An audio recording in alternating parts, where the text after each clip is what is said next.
दोस्तों बात करेंगे नियोमाइसिन एंटीबैक्टीरियल ड्रग की कि ये क्या होता है, कैसे काम करता है, किन किन बीमारियों में चलता है, साइड इफेक्ट क्या देगा, कॉन्ट्राइंडिकेशन क्या होगा और इसका डोज क्या होता है, सब कुछ जानेंगे इस वीडियो में। तो वीडियो को आप पूरा देखें संपूर्ण जानकारी के लिए। तो शुरू करते हैं। दोस्तों नियोमाइसिन एक एंटीबैक्टीरियल ड्रग है जो कि नियोमाइसिन सल्फेट के नाम से एक मिलता है मार्केट में। ठीक है, इसके ब्रांड नेम्स बहुत सारे हो सकते हैं लेकिन सबसे फेमस कौन सा है, नियोस्पोरिन। हालांकि जो नियोस्पोरिन है उसकी क्रीम के अंदर जिंक वगैरह और दूसरे मॉलिक्यूल्स होते हैं, बट मेन तो क्या होता है, नियोमाइसिन ही होता है। और जो नियोमाइसिन है ये आपको मार्केट में कैप्सूल के फॉर्म में मिल जाएगा, ऑइंटमेंट मतलब कि क्रीम ऑइंटमेंट थोड़ा सा फर्क होता है, और ईयर ड्रॉप और आई ड्रॉप्स इनके फॉर्म में मिल जाता है, और पाउडर के फॉर्म में, इंजेक्शन नहीं आता इसका। तो ये सब इसकी प्रिपरेशन चलती हैं, इन सभी को कवर करेंगे आज हम।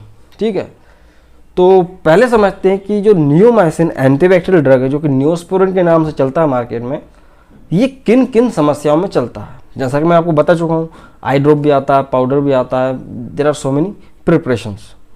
तो उन्हीं के हिसाब से इसका यूज़ होता है।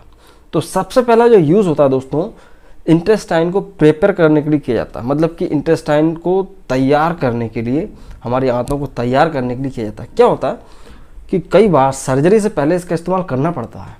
क्यों करना पड़ता है? क्योंकि सर्जरी के दौरान कई बार आंतों के अंदर इन्फेक्शंस हो जाते हैं, तो वहाँ पे इसका इस्तेमाल किया जाएगा। ठीक है, तो आंतों की सुरक्षा के लिए, आंतों में इन्फेक्शन ना हो उससे बचने के लिए पेशेंट को ये दिया जाता है। ठीक है, उसके अलावा डिसेंट्री, दस्त लगे ज़्यादा, वहाँ पे भी इसको दिया जाएगा तो असर करेगा। दस्त में, डायरिया में, इवन गोनेरिया में, जो एक सेक्सुअल डिजीज़ होती है, एसटीडी जो कि सेक्स करने से फैल जाती है, गोनेरिया, उसमें भी इसको इस्तेमाल किया जा सकता है। ठीक है, साथ में हेप्टिक कोमा, लिवर की समस्या होती है, उसमें भी इसको दिया जा सकता है। कंजक्टिवाइटिस, ठीक है, कंजक्टिवाइटिस एक समस्या होती है आँखों की, आँखें लाल लाल हो जाती हैं। ठीक है, तो उस समस्या में इसका आई ड्रॉप चलेगा। ठीक है, आई ड्रॉप। कान में कोई इन्फेक्शन है कोई भी, तो वहाँ पे इसका ईयर ड्रॉप आता है नियोमाइसिन का, वो डलता है। ठीक है, वुंड हीलिंग, मतलब कि कई बार क्या होता है, चोट लग जाती है, ऐसा घिसा गया, चोट लग गई, इंजरी हो गई, चमड़ी उतर गई, तो उस टाइम पे बीटाडिन वगैरह जो भी लगता है तो लगता ही है।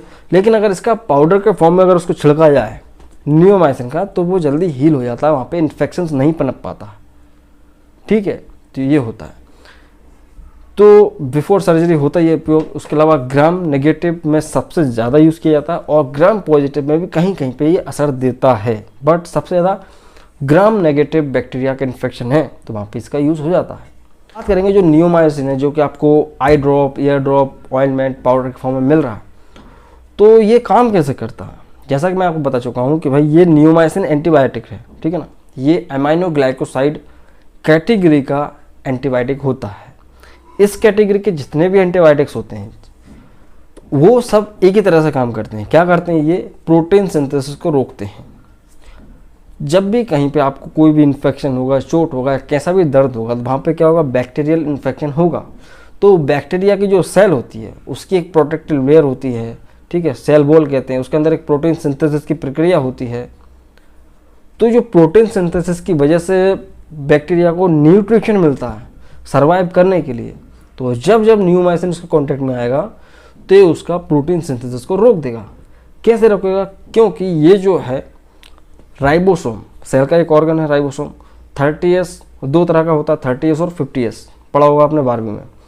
तो राइबोसोम की 30S सब यूनिट पे जाके बाइंड हो जाता है।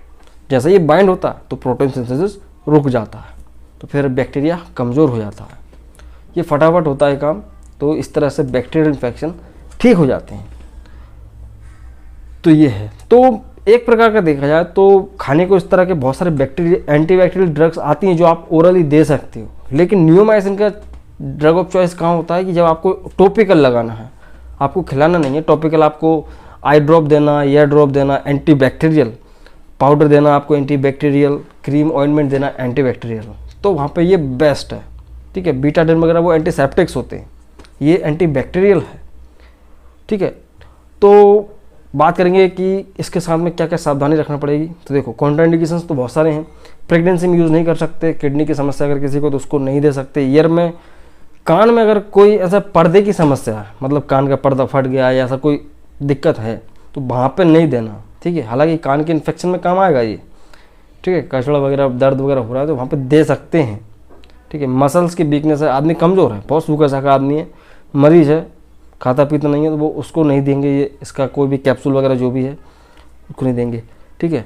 कोलाइटिस मतलब अल्सर कोलाइटिस होता है, मतलब कि अगर आप सोचते हैं कि कैप्सूल खिला दें, तो कई बार ऐसा होता है कि पेशेंट को अल्सर वगैरह होते हैं स्टमक के अंदर, या आंतों में अल्सर होते हैं, कोलाइटिस होता है, तो ऐसे व्यक्तियों को नहीं दिया जाएगा। बात करेंगे कुछ साइड इफ़ेक्ट्स की, तो ये टॉपिकल है तो ज़्यादा साइड इफ़ेक्ट तो है नहीं, ठीक है। तो ऐसा लगेगा जलने जैसा लगेगा, बर्निंग सेंसेशन, इरिटेशन और इचिंग, थोड़ी सी खुजली वगैरह चल सकती है, यही इसके कुछ साइड इफ़ेक्ट होते हैं। तो अब बात करेंगे दोस्तों इसका डोज। तो जैसा कि मैं आपको बता चुका हूँ दोस्तों, अब बात करेंगे डोज की कि नियोमाइसिन का जो डोज क्या होता है। तो इसका कैप्सूल आता है, तो कैप्सूल तो लगभग 350 मिलीग्राम का आता है, तो वो तभी देना जब आपको डायरिया हो रहा है, डिसेंट्री हो रही है, गोनेरिया हो रहा है, ऐसी कोई इंटेस्टाइन के अंदर कोई इन्फेक्शन है, तब वहाँ पे कैप्सूल चलेगा, जो कि दिन में 2 या 3 बार दिया जा सकता है, वो भी 7 दिन तक, मैक्सिमम 7 दिन तक। तो इतने में तो इन्फेक्शन कवर हो जाता है। अब बात करेंगे इसके टॉपिकल की कि भाई ईयर में आता, मतलब ईयर ड्रॉप, आई ड्रॉप, ऑइंटमेंट, पाउडर, तो इनको कैसा क्या है। तो ईयर ड्रॉप और आई ड्रॉप है, उनके 2-2 बूंद आप दिन में 3 से 4 बार डाल सकते हैं, आँख में या कान में।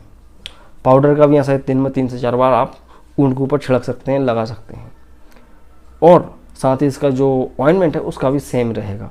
तो टॉपिकल तो दिन में 3 से 4 बार लगाया जा सकता है, ठीक है। तो ये होता है क्या, नियोमाइसिन, जिसे आप नियोस्पोरिन के नाम से जानते हैं। आई होप कि आपको समझ में आ गया होगा कि ये क्या है, कैसे यूज़ करा जाता है, ठीक है। तो आप देख रहे थे ज्ञानी एट द मेडिकल चैनल, मैं हूँ शिवम। तो मैं मिलता हूँ अगले दोस्तों, जय हिंद, वंदे मातरम।